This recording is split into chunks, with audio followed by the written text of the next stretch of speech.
కొన్ని సింపుల్ టెస్ట్లు మిస్ చేయటం వల్ల మనకు ప్రెగ్నెన్సీలో చాలా కాంప్లికేషన్స్ వస్తాయి. దానికి ఎగ్జాంపులే ఇప్పుడు నేను చెప్పేదనమాట. ఒక పేషెంట్‌కి ప్రెగ్నెన్సీ స్టార్టింగ్ నుంచి నేను షుగర్ లెవెల్స్ చెక్ చేయించుకోమని చెప్తుంటే తను అస్సలు చేయించుకోలేదు. 7th మంత్‌కి వచ్చేసింది. అప్పటికి నేను మళ్ళీ రేపు చేయించుకుంటాను అంటే, లేదు ఈరోజు ఖచ్చితంగా చేయించుకో అని చెప్పి, అప్పటికే కొంచెం బీపీ కూడా ఎక్కువ వస్తుంది. సో నేను పట్టుబట్టి చేపిస్తే షుగర్ లెవెల్స్ 280 వచ్చాయన్నమాట, ర్యాండమ్ షుగర్స్.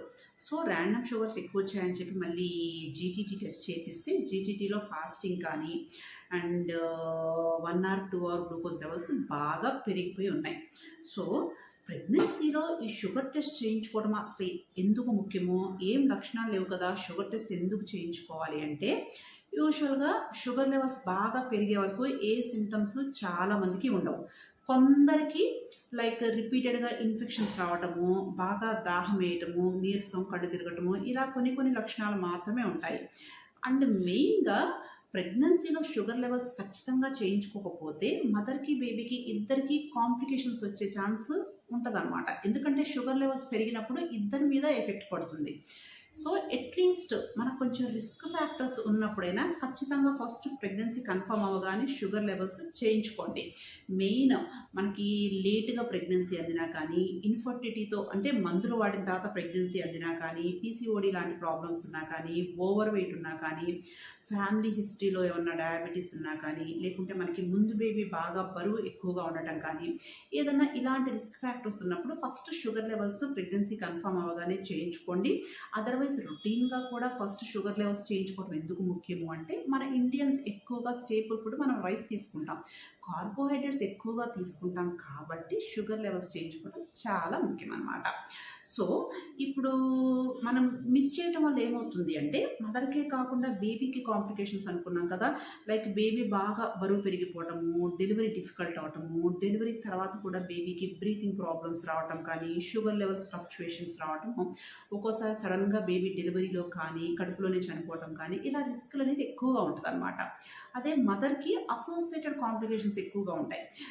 మదర్కి కూడా ప్రెగ్నెన్సీలో బీపీ పెరగటం కానీ, ఉమ్మనీరు ఎక్కువైపోవటము, డిఫికల్ట్ డెలివరీ, సిజేరియన్ రేట్ ఎక్కువగా ఉండటము, అండ్ డెలివరీ తర్వాత కూడా ఈ హై షుగర్ లెవెల్స్ కంటిన్యూ అవటము, ఇలాంటి రిస్క్ ఫ్యాక్టర్స్ ఎక్కువగా ఉంటాయి. అండ్ రిపీటెడ్ ఇన్ఫెక్షన్స్ రావటం కూడా. సో మీరు సింపుల్ షుగర్ టెస్ట్ మీ డాక్టర్ గారి సలహా ప్రకారం చేయించుకుంటే, ఎర్లీగా షుగర్ ఉందని గుర్తిస్తే దాని కాంప్లికేషన్స్ రాకుండా చూసుకోవచ్చు. అండ్ డెలివరీ తర్వాత కూడా బేబీకి షుగర్ లెవెల్స్ చెక్ చేయించుకోవాలి. అండ్ మీకు డెలివరీ తర్వాత షుగర్ లెవెల్స్తో పాటు డెలివరీ తర్వాత 4 to 6 వీక్స్ తర్వాత కూడా మీ బ్లడ్ గ్లూకోజ్ లెవెల్స్ చెక్ చేయించుకుంటే ఆ పెరిగిన షుగర్ లెవెల్స్ కంటిన్యూ అవుతుందా లేదా అనేది కూడా తెలుస్తుంది అనమాట. సో స్టార్టింగ్ ప్రెగ్నెన్సీలో మీకు కాంప్లికేషన్స్ ఉంటే ఫస్ట్ విజిట్లోని HbA1c లెవెల్స్ చేయించుకోండి. సో అది మీకు ప్రెగ్నెన్సీలో షుగర్ వచ్చే రిస్క్ ఎంతవరకు ఉంది అన్న పాయింట్ అక్కడే చెప్తుంది. లేదంటే అట్లీస్ట్ ఒక random blood glucose sugar test అన్నా చేయించుకోండి. సో దీనిలో ఏదైనా డౌట్ఫుల్గా ఉంటే జీటీటీ చేయించుకోవచ్చు. అదర్వైజ్ ఎలాంటి కాంప్లికేషన్స్ లేకపోతే రొటీన్గా గ్లూకోజ్ టాలరెన్స్ టెస్ట్, ఈ జీటీటీ టెస్ట్ అనేది ప్రెగ్నెన్సీలో 24 to 28 వీక్స్ మధ్యలో ఒకసారి చేయించుకోండి. సో ఇలా చేయించుకుంటే మీకు ప్రెగ్నెన్సీలో షుగర్ లెవెల్స్ పెరిగితే ఎర్లీగా గుర్తించవచ్చు. మీరు డైట్ కంట్రోల్ చేసుకోవాలి, లైఫ్ స్టైల్, బాడీకి సింపుల్గా ఎక్సర్సైజ్ ఉండేటట్టు చూసుకోవటము, అండ్ షుగర్ లెవెల్స్ కంట్రోల్ ఉండడానికి మెడిసిన్స్ వాడుకోవచ్చు. కొందరికి మెడిసిన్స్ ఇస్తాము, మెయిన్గా ప్రెగ్నెన్సీలో కొందరికి ఎక్కువగా ఇన్సులిన్ ఇవ్వాల్సి వస్తుంది. సో ఇవి అన్నీ చేసుకొని షుగర్ లెవెల్స్ కంట్రోల్లో ఉంటే కాంప్లికేషన్స్ రాకుండా ఉంటాయన్నమాట. సో ప్రెగ్నెన్సీలో షుగర్ లెవెల్స్ చేయించుకుంటూ ఎప్పుడు కూడా మిస్ చేయకండి. ఓకేనా? Thank you.